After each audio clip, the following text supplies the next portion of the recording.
Good evening, Danny. Back to read chapter 4. Again, we are reading The Chronicles of Narnia by C.S. Lewis, illustrated by Pauline Baines.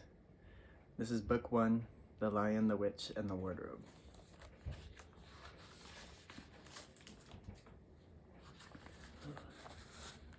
Chapter 4, Turkish Delight.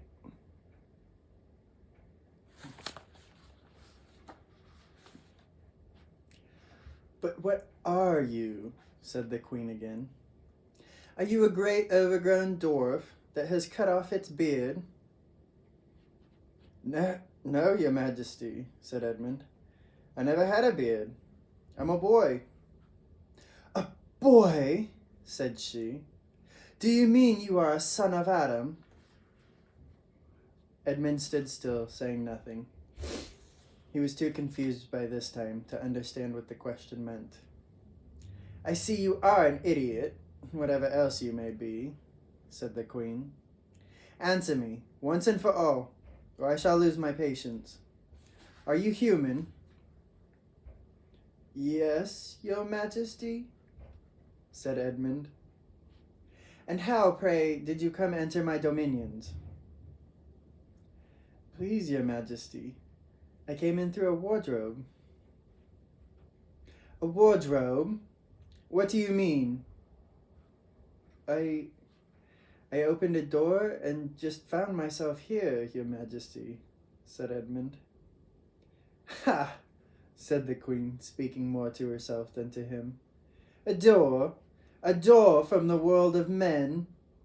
I have heard of such things. This may wreck all, but he is only one, and he is easily dealt with." As she spoke these words, she rose from her seat and looked Edmund full in the face, her eyes flaming. At the same moment, she raised her wand. Edmund felt sure that she was going to do something dreadful, but he seemed unable to move. Then, just as he gave himself up for lost, she appeared to change her mind. "My poor child," she said in a quite different voice. "How cold you look. Come, sit with me here on the sledge, and I will put my mantle around you, and we will talk." Edmund did not like this arrangement at all, but he dared not disobey. He stepped onto the sledge and sat at her feet, and she put a fold of her fur mantle around him and tucked it well in. "Perhaps something hot to drink," said the queen. "Should you like that?" "Yes, please, your majesty," said Edmund, whose teeth were chattering. The queen took from somewhere among her wrappings a very small bottle, which looked as if it were made of copper. Then, holding out her arm, she let one drop fall from it onto the snow beside the sledge. Edmund saw the drop for a second in midair, shining like a diamond. But the moment it touched the snow, there was a hissing sound, and there stood a jeweled cup full of something that steamed. The dwarf immediately took this and handed it to Edmund with a bow and a smile. Not a very nice smile. Edmund felt much better as he began to sip the hot drink. It was something he had never tasted before, very sweet and foamy and creamy, and it warmed him right down to his toes. "Is it dull, son of Adam, to drink without eating?" said the queen presently. "What would you like best to eat?" "Turkish delight, please, your majesty," said Edmund. The queen let another drop fall from her bottle onto the snow, and instantly there appeared a round box, tied with green silk ribbon, which, when opened, turned out to contain several pounds of the best Turkish delight. Each piece was sweet and light to the very center, and Edmund had never tasted anything more delicious. He was quite warm now, and very comfortable.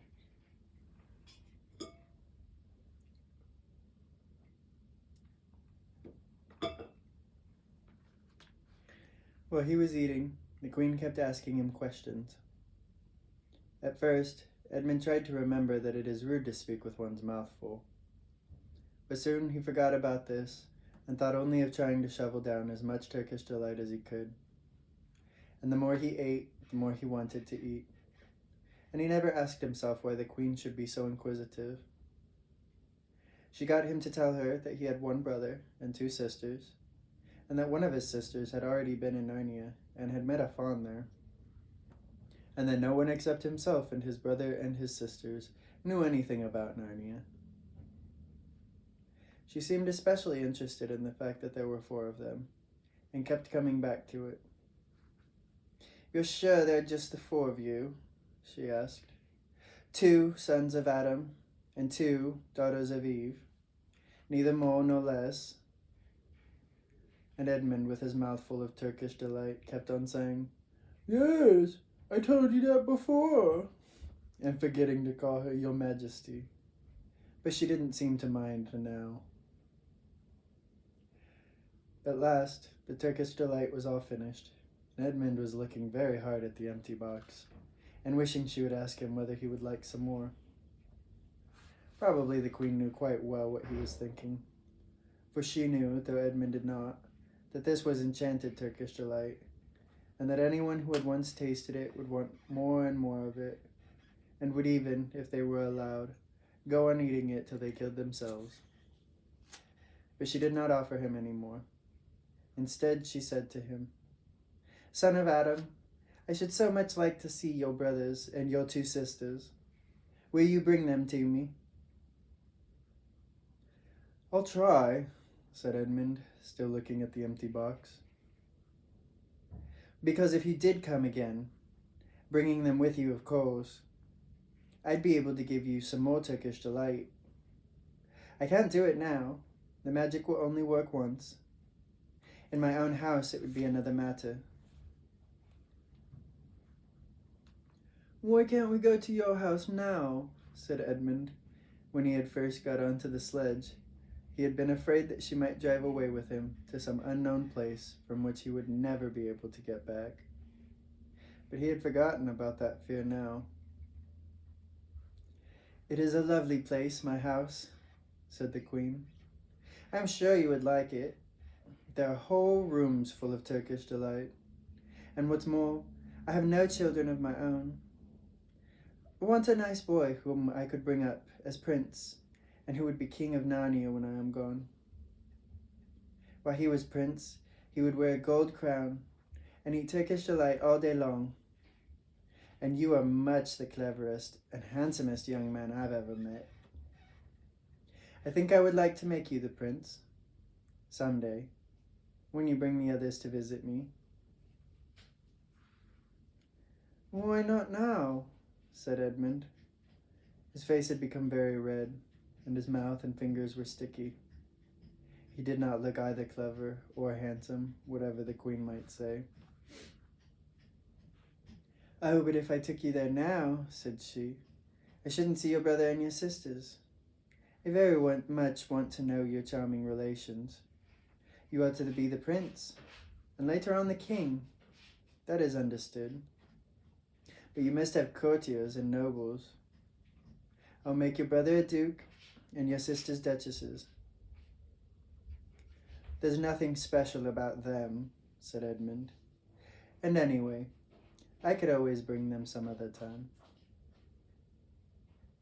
But once you were in my house," said the queen, "you might forget all about them.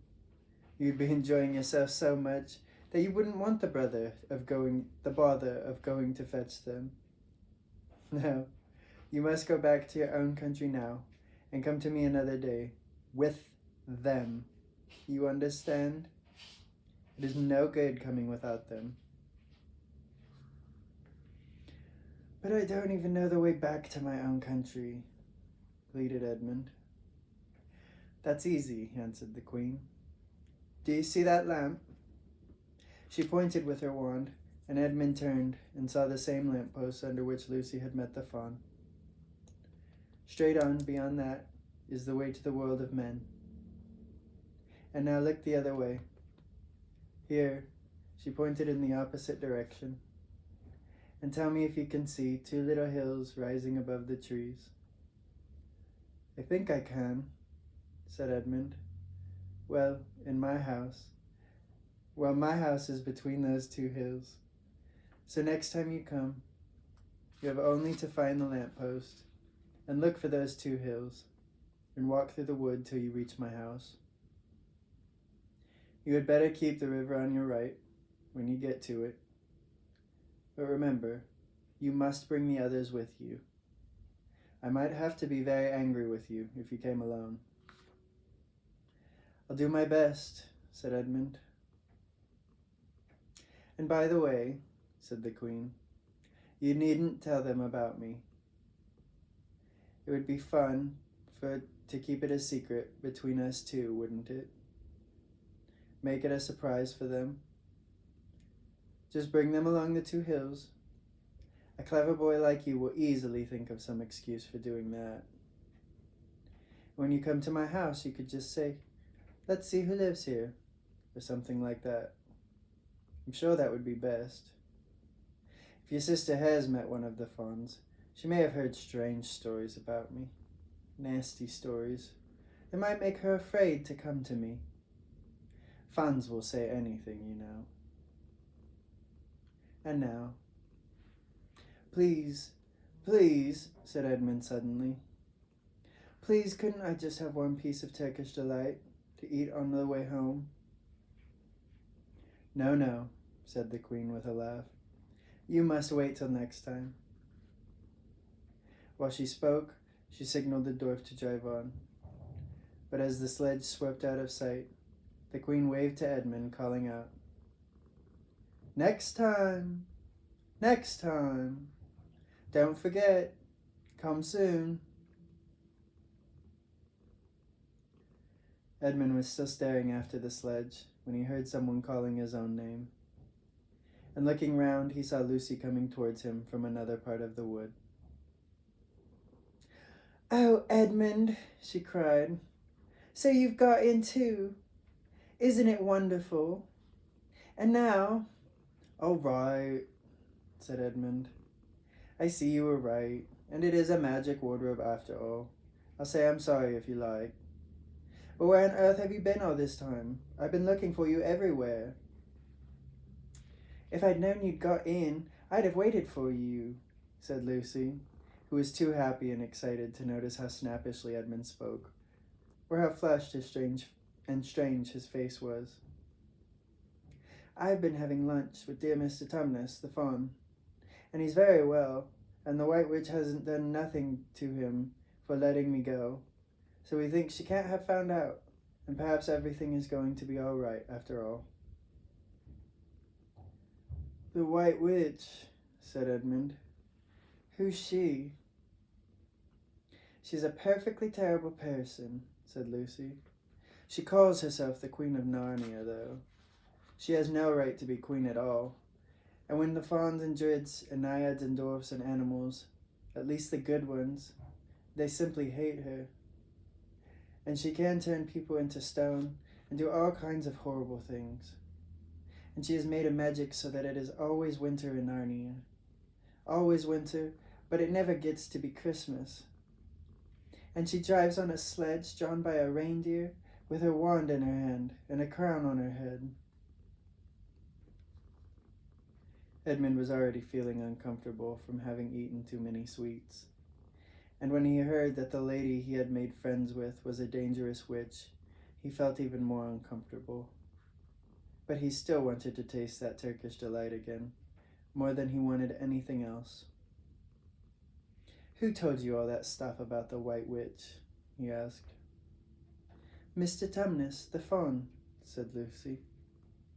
"You can't always believe what fauns say," said Edmund, trying to sound as if he knew far more about them than Lucy. "Who said so?" asked Lucy. "Everyone knows it," said Edmund. "Ask anybody you like, but it's pretty poor sport standing here in the snow. Let's go home." "Yes, let's," said Lucy. "Oh, Edmund, I am glad you've got in too. The others will have to believe in Narnia now that both of us have been there. What fun it will be. But Edmund secretly thought that it would not be as good fun for him as for her. He would have to admit that Lucy had been right before all the others, and he felt sure the others would all be on the side of the fawn and the animals. But he was already more than half on the side of the witch. He did not know what he would do or say, or how he would keep his secret once they were all talking about Narnia. By this time, they had walked a good way. Then suddenly, they felt coats around them instead of branches, and the next moment they were both standing outside the wardrobe in the empty room. "I say," said Lucy, "you do look awful, Edmund. Don't you feel well?" "I'm all right," said Edmund, but this was not true. He was feeling very sick. "Come on then," said Lucy. "Let's find the others. What a lot we shall have to tell them, and what wonderful adventures we shall have now that we're all in it together."